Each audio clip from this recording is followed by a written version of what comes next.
পলকতে উটি গৈ গোহালিৰে গৰুহাল পলকতি অতিয়ে মোক কৰিলে কঙাল।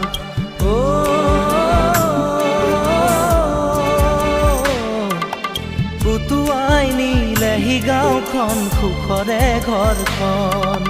কেউফালে গুজৰি গুমৰি আহিলে বান উটুৱাই নিলেহি গাঁওখন সুখৰে ঘৰখন। পলকতে উটি গৈ গোহালিৰে গৰুহাল পলকতি অতিয়ে মোক কৰিলে কঙাল।